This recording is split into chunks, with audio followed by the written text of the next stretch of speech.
श्री कृष्णा मित्रों, कैसे हैं आप सब। स्वागत करती हूं मैं प्रियंका आपका अपने चैनल में। मित्रों, आज मैं लेके आई हूं कि रविवार के दिन सूर्य भगवान को जल क्यों दिया जाता है और उससे हमें क्या फायदे होते हैं और सूर्य भगवान को अर्घ कैसे देना चाहिए, सारी जानकारी। कहते हैं सूर्य भगवान को जल डालने से हमारी कुंडली में सूर्य की जो स्थिति है वो मजबूत होती है, और अगर सूर्य की स्थिति हमारी कुंडली में नीच की होती है तो हमारे घर में सुख संपत्ति कभी निवास नहीं करती है और हमें जो समाज में प्रतिष्ठा मिलनी चाहिए वो कभी नहीं मिलती है। मित्रों, सूर्य के ये उपाय करने से आपको, अगर सरकारी नौकरी ढूंढ रहे हैं और आपकी उम्र है तो सरकारी नौकरी मिलने के चांसेस होते हैं, और अगर आप अपने पारिवारिक जीवन में आ गए हैं तो फिर आपके जो पारिवारिक जीवन है वो सुखी और संपन्न होगा और आपको समाज में मान और प्रतिष्ठा मिलेगी। जिस तरह से मैं बता रही हूँ उस तरह से सूर्य भगवान को अगर जल डालते हैं तो, क्योंकि आपकी कुंडली का जो सूर्य की स्थिति है वो उच्च स्तर की हो जाएगी। हिंदू धर्म में सूर्य को जल चढ़ाने की परंपरा युगों युगों से चलती आ रही है। हमने रामायण में देखा होगा कि भगवान राम भी सूर्य भगवान की पूजा करते थे और उन्हें जल अर्पित करते थे, और महाभारत में कर्ण जो थे वो भी हमेशा सुबह सूर्य उदय के टाइम पे सूर्य को जल अर्पित करते थे नहाने के बाद में। इसके कुछ नियम और मंत्र हैं, आइए जानते हैं। सूर्य को अर्घ देने के नियम में सबसे पहले बताया जाता है कि सूर्य भगवान को जल हमेशा तांबे के बर्तन में ही अर्पित करना चाहिए। तो सूर्य को जल अर्पित करने का एक समय होता है। सूर्योदय होने के 1 घंटे के अंदर सूर्य भगवान को अर्घ दे देना चाहिए। आप सुबह स्नान के बाद में सूर्य भगवान को जल अवश्य चढ़ाएं। सूर्य को अर्घ देने से पहले जल में रोली या फिर लाल चंदन साथ ही लाल फूल के साथ अर्घ दें। अगर किसी भी कारणवश आपको सूर्य भगवान नजर नहीं आ रहे हैं तो भी हमें पूर्व दिशा की ओर ही मुख करके अर्घ देना चाहिए। अर्घ देते वक्त अपने दोनों हाथ सिर से ऊपर होने चाहिए। ऐसा करने से सूर्य की सभी किरणें शरीर पर पड़ती हैं। सूर्य देव को जल चढ़ाने से नवग्रह की कृपा भी हमें प्राप्त होती है। जब भी सूर्य भगवान को हम जल अर्पित करते हैं तो हमें इन मंत्रों का जाप करना चाहिए।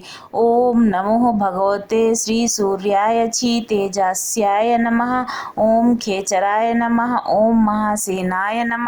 ओम तस्मै नमः। ओम राजसे नमः। ओम स्वात्तये नमः। ओम अस्तो मा सद्गमया तमसो मा ज्योतिर्गमया मृत्यो मा मृत्युगमया। ओम नमो भगवते श्री सूर्यादित्याय क्षितेजस्याय। ओम वाहिनी वाहिनी स्वास्थ्य। अब जान लेते हैं सूर्य भगवान को अर्घ देने से क्या क्या फायदे होते हैं। भारतीय संस्कृति में देवी देवताओं के पूजा पाठ का बहुत ही महत्व होता है। शास्त्रों के मुताबिक देवताओं की जो है वो 33 कोटियां होती हैं। से जो 2 देवता हैं वो साक्षात दिखते हैं, जो सूर्य भगवान और चंद्रमा जी। सुबह सुबह हर दिन सूर्य भगवान को जल देने से हमारी जो आंखें होती हैं वो स्वस्थ रहती हैं। इसलिए जल देते समय व्यक्ति को जल के पात्र सिर के सामने रखना चाहिए और गिरते जल को देखना चाहिए। इससे जो आपका नेत्र दोष होगा वो दूर हो जाएगा। जिसकी जन्मपत्री में सूर्य लग्न में 12वें तथा दूसरे घर में होता है उन्हें नेत्र दोष की आशंका रहती है। ऐसे में उनके लिए यह उपाय बहुत ही लाभदायक होता है। गोचर में भी सूर्य के इन स्थानों से गुजरने के दौरान यह उपाय लाभकारी होता है।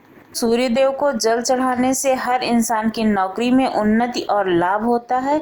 इससे आपके आत्मविश्वास को बढ़ाने की क्षमता मिली है और आपके जो अधिकारीगण होते हैं वो आपसे हमेशा खुश रहते हैं। सूर्य को राजा, राजकीय क्षेत्र, पिता और नौकरी में अधिकार का कारक माना जाता है। सूर्य को जल देने से सूर्य का पिता और नौकरी में अधिकार का कारक माना जाता है। सूर्य को जल देने से अनुकूल फल प्राप्त होता है और इन सभी मामलों में शुभ फलों की प्राप्ति होती है। हमारे शास्त्रों में बताया गया है कि सूर्य का जो संबंध है वो हृदय से भी होता है, क्योंकि ये दोनों एक ही के स्वामी होते हैं। इसलिए हृदय को स्वस्थ रखने के लिए सूर्य को जल देना बहुत शुभ फलदायी माना जाता है। सूर्य को नियमित जल देने के बाद में हमें आदित्य हृदय स्रोत का पाठ भी करना चाहिए। इससे हमारा जो हृदय रोग है वो खत्म हो जाता है और आपको हृदय रोग नहीं है तो उसको ना आने की जो आशंका होती है वो भी ख़त्म हो जाती है, यानी कि आपको कभी भी हृदय रोग होने की जो शंका है वो नहीं होती है। सूर्य का संबंध हमारे पिता से भी बताया जाता है। कहते हैं कि जन्मपत्री में सूर्य की अनुकूलता से पैतृक संपत्ति में सुख की प्राप्ति होती है। अगर पैतृक संपत्ति को लेकर कोई विवाद चल रहा है तो पिता से तालमेल नहीं बैठ रहा है, सूर्य को उगते ही नियमित रूप से जल चढ़ाने से आपको ज़रूर लाभ मिलेगा। अगर आप सरकारी नौकरी की तलाश में हैं तो नियमित रूप से सूर्य भगवान को अवश्य जल चढ़ाएं। इससे सूर्य आपकी कुंडली में बलवान होगा और सूर्य की बलि होने से सरकार में आपकी नौकरी अवश्य लगेगी। लेकिन अगर आप सरकारी नौकरी पाना चाहते हैं तो जब भी आप सूर्य भगवान को जल डालें तो ताम्र पात्र में डालें और उसमें हल्दी अवश्य डालें या कोई महकती हुई चीज़ ज़रूर डालें, जिससे आपकी सरकारी नौकरी लगने के चांसेस बढ़ेंगे। और त्वचा संबंधी रोग के बचाव के लिए भी सूर्य उपासना करना बहुत ही महत्वपूर्ण होता है। स्वयं भगवान श्री कृष्ण ने अपने पुत्र सांब को कुष्ठ रोग होने पर सूर्य की उपासना करने की सलाह दी थी।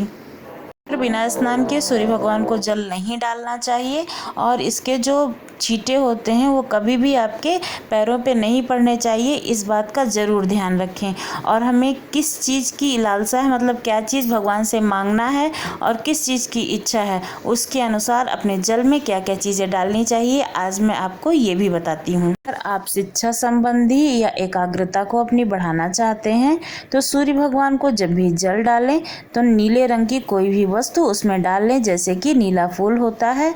ऐसा करने से आपको शुभ फल प्राप्त होगा। अगर आपको स्वस्थ और ऊर्जा के लिए सूर्य भगवान को अर्घ देना है तो उसमें रोली और लाल चंदन मिलाकर जल डालें। इसके अलावा शीघ्र विवाह और सुख विवाह की इच्छा है तो उसमें हल्दी ज़रूर डालें। अगर आप किसी इंटरव्यू, परीक्षा या किसी काम के लिए जा रहे हैं और उसमें विजय पाना चाहते हैं तो जल में लाल गुलहड़ या लाल रंग का पुष्प अवश्य डालें। पितृ शांति और बाधा के लिए अगर आप भगवान सूर्य को जल अर्पित कर रहे हैं तो जल में तिल और अक्षत मिलाकर भगवान सूर्य को जल चढ़ाएं। अगर जीवन में हर तरीके का लाभ प्राप्त करना चाहते हैं तो सूर्य को सादा जल चढ़ाएं। जल चढ़ाने के बाद थोड़ा सा जल बचा लें, इसे अपने मस्तक, कंठ और दोनों भुजाओं पर लगाएं। इससे आपका सूर्य प्रबल होना शुरू हो जाएगा और आपकी कुंडली में सूर्य की स्थिति मजबूत हो जाएगी। अगर आपको ये सारी जानकारी अच्छी लगी हो और आपको लगता हो कि इसमें कुछ भी आपके लिए यूज़फुल है तो चैनल को ज़रूर सब्सक्राइब करें और बेल आइकन भी प्रेस करें इसी तरह की नई नई जानकारियों के लिए। आप लोगों का बहुत